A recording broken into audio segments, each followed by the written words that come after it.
4x4s up underneath the carrying braces here for the wheels on this side. Now the other side will have to be treated differently, but this side, this piece of 4x4 actually will go underneath the whole assembly, and then I will drill down through to support it, and then I'll be putting a wheel on that.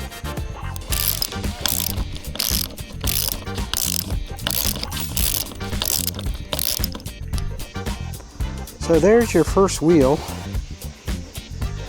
and I'm pretty happy with it, and I knew this was going to happen, but there's a big belly in the middle of it. You know, you're flexing on a 2x8 here, so I'm going to have to go with an extra wheel in the middle to make that stable. So it's almost beginning to feel like I'm building a float for a parade or something. Not that I've ever done that, but I kind of imagine this is how it might be, you know. But I'm just putting these wheels on, and I had to get this up off. I had to use my old friend leverage here to get that up high enough that I could get this wheel on completely.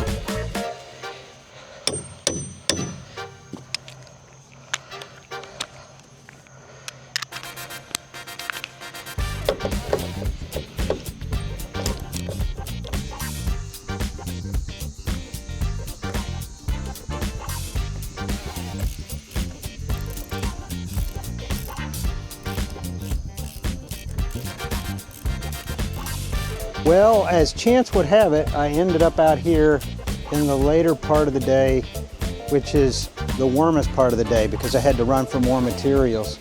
But I did finally go and get the rest of the hardware I needed for the finishing of the project. And I'll just show you some of the things I picked up here. I picked up some hardware screws. Some of these are 5 inches long, which are really good for what I'm going to be doing. And this is what can happen to you if you go to Harbor Freight. But I don't even know why I bought this thing, but yeah, I might be using that maybe around the yard or something to trim some of the stuff hanging out over the fence. But let me show you what I've come up with so far. Here's the layout. I don't know if you can see the whole thing, and this, I've only done one of them, but I put wheels on both sides, 3 on one side, 2 on the other, because that's the 2x12, which really doesn't need anything in the middle of the span. So that's the only thing that's needed are just the 2 wheels. And I was short a few wheels because I wasn't sure if I was going to need 4 wheels or 6 wheels, so I had to go buy more wheels, which I did. And so I'm going to work on that other one then when I get this one kind of firmed up a little better.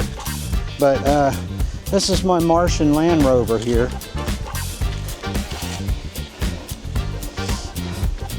But I know it isn't hard to move. I'm going to put my leg, see there? I've got my leg behind that. It's not hard to move at all. So I'm now to start on the next one.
So it's time to do the right side now.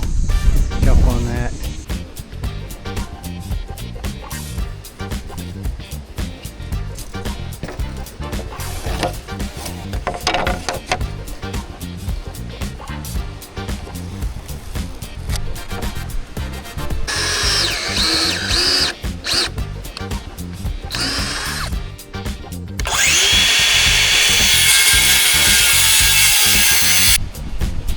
Well, so they're both done at the frame level. So we had a storm last night. I don't mean a little storm, I mean a big storm. And luckily, I was able to put my stuff in the wagon here. It got a little bit wet, but I got most of my electrical tools moved into shelter. But I did forget to leave one of my batteries out, and it's inside drying. Hopefully it's okay. But today the plan is, I got all the wheels on yesterday on both of these. And so today the plan is to get the solar panels mounted and to get the wiring done. So the plan to mount these solar panels is, on the bottom I'm going to put hinges along there, two for each panel, and then you'll be able to flip the panel up for wiring and prop it or whatever. This is going to be on the bottom part of the panel. So I don't know if you can hear the geese off in the distance there, but we have some geese flying over, a whole bunch of them. Here's the hinges, you know, just basic stuff. And then that way I'll be able to lift the panels up to service them. Luckily, these have a very heavy aluminum frame around them, these panels do. So there's a nice lip on there to drill into for the mounts. And then what I'll do is I'll put some kind of a strap right here to hold it down, because it's not as if you're going to open it every day, but it's nice to have that capability. So there's a lead missing from the module box of one of my panels, and I could opt to drive 40 miles to go back to that guy and ask for a cable, which I'm sure he'd probably give me one. But I also have this kit here that is designed to crimp these solar fittings together, and I have some wire.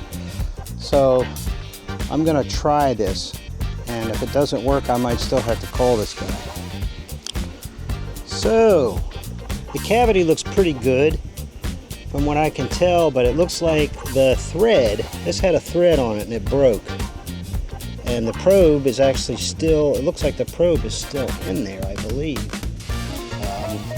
So these are, they're older, they're brittle. This is the only one out of all of them that I got that seemed like this. I'm not sure. Probably needs to have a, this needs to be loosened, or else I'm going to break the other one. But we could get by, we could squeak by without the threads, but I'm probably going to be calling the gentleman back and trying to get another panel if possible. But if not, I mean, this could work. You just have to glue it or do something, put an adhesive around there or something to keep that from, you know, you don't want stress on the wire. So what I found was this plug that you're looking at on the camera was embedded into the module and broken off. So, and it's proprietary, even though I have a repair kit, it doesn't have this fitting in it. So I'm going to make a temporary repair until I can get another panel or another wire. So that worked out pretty good. The tape pretty much fills up that opening there, and I tighten this up, and then I put a strain relief here, and I Tighten both sides of it so that you can pull this and it's not going to pull that. Put a new connector on. It's a little bit of a detour. From what I was planning here. So I finally got the panels mounted here. Everything's ready to go. It looks like we're getting some pretty good sun. We've had pretty good sun most of the morning at this location, but of course I still wouldn't mind rolling them around a little bit. So far as the frame and everything goes, I had the lumber already.